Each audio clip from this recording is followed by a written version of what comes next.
Hey everyone, this is Turd Flinging Monkey. So this is part 3 of the Redpill grief cycle. I wasn't going to make a part 3, I thought the series was done. I split it into 2 parts simply to keep the ringing bell clips away from the main video. My reasoning being that if the ringing bell clips were flagged for copyright, I wouldn't lose the entire video, just the separate video with those clips. And while I received a lot of positive feedback from my Redpill grief cycle part 2 video, I did get a few comments from people who just need help finding what their new purpose is. I also remember receiving similar comments to my Into the Wasteland video. Now my typical advice has been just to think about what you would do if you didn't have to work for money. If you won the lottery, if you had all the money you would need to do anything you wanted, what would you do? Now of course everybody's going to answer, they would sleep in, they'd quit their job, they'd go get drunk at the beach, they do things like that. But after a few weeks or a few months, even that would get old. You see this all the time with these retirees. They work for decades, they finally retire. They hit the golf course, and then they just get bored. After a few months, they just this is boring as shit, I want to go do something. So there has to be more to your life than leisure. So what are you going to do with all this time you have now that you don't have to worry about money? Now I thought that was a good thought experiment, just to get your wheels turning, just to get you thinking about what you would do with your life if you could do anything. However, it's obviously not a perfect answer because I am getting people who respond to my videos, and they just can't think of anything. They can't think of what they would do. In fact, some of them are in this period now. They've accepted that they're going to walk away from relationships and women, they're going to go MGTOW, all that fun stuff, but they don't know what to do with their life. They don't have anything to fill that void. And if you don't have that hope, that something, whatever that thing is, to fill that void, you're going to get depressed. You're going to be filled with nihilism, where you just have nothing to live for. You may even slip back into the valley of suicide, figuring that if life isn't worth living, why live at all? So I have another tool which will hopefully help you discover what this new meaning and purpose to your life could be. And this comes from a kind of personality test called the 6 Human Needs. Now this personality test is very straightforward. I'll provide a link in the description. I want you to take this test. And what this test is going to do is going to tell you where you fall based on the 6 human needs. And these needs are certainty, variety, significance, love, growth, and contribution. And these are multiple choice questions. You just answer them yes, no, or maybe. There's about 80 questions. And at the end you'll get a result, and I'll post mine on the screen. You can see that I score highest in growth. I score lowest in love. And everything else is kind of in the middle. If you look at my top 3 things, you have growth, contribution, and variety. And if you consider that, what I'm doing makes perfect sense. I'm trying to help people, I'm trying to learn things, I'm trying to understand human nature, relationships, society. This is my expression of growth. I'm also contributing to the MGTOW community and the larger manosphere. This is my contribution. And you can see in my channel, I do all kinds of different videos. I do podcasts, I do regular MGTOW videos, I do economics videos, I review sex toys. This is my expression of variety.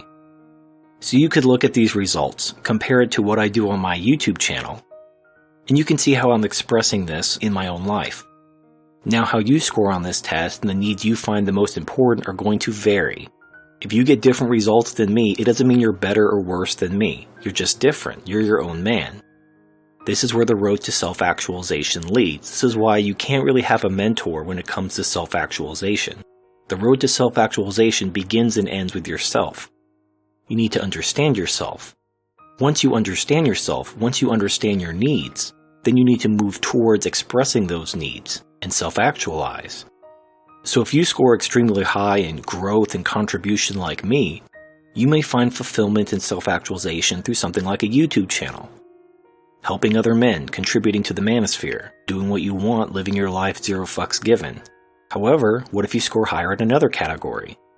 What if you score high in significance and contribution? Well, then you might want to be a famous scientist, maybe the next Tesla, the next Leonardo da Vinci. These are things you could do as a MGTOW. You could find significance becoming a scientist, a philosopher, contributing to the body of work of mankind. What if you score high in certainty and love? This may mean your calling is to serve others, maybe even join a religious fraternity, become a priest or a monk, and not a MGTOW monk, but an actual honest-to-God monk. Go serve in a church or some kind of religious body.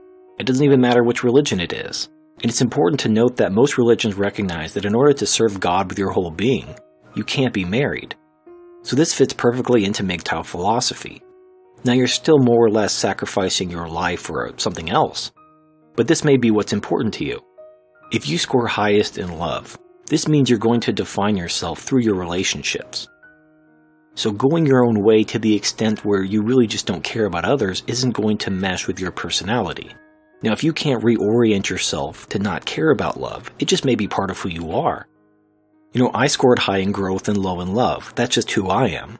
Could I change? Possibly. It would be extremely hard, extremely painful.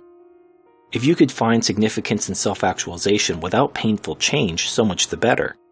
So perhaps if you score extremely high in love, think of a life of service.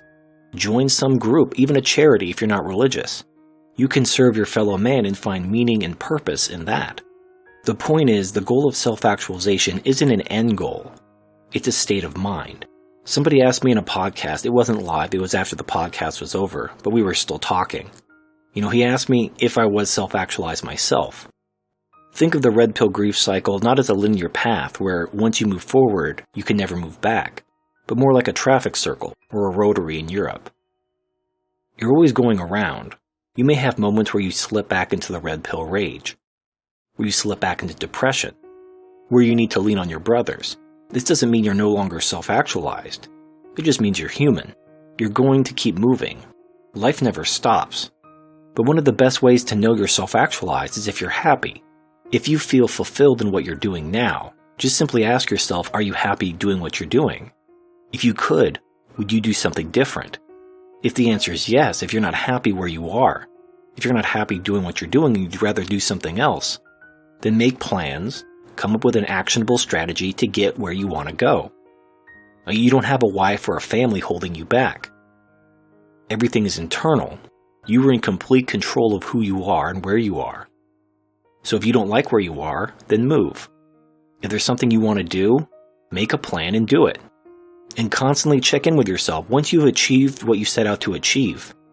Ask yourself if you're happy, if there's something else you'd rather do.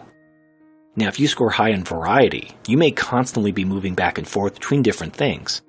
You may achieve something only to get bored and want to achieve something else. Good. There's nothing wrong with that. As long as you're happy, as long as you're self-actualized. And this is why when somebody leaves the MGTOW community, when they decide to shut their channel down and disappear, I don't count that as a loss. I don't count that as, oh, he went back to the blue pill world, he gave up. His path may simply be different. His road to self-actualization may take him away from the MGTOW community, and that's fine.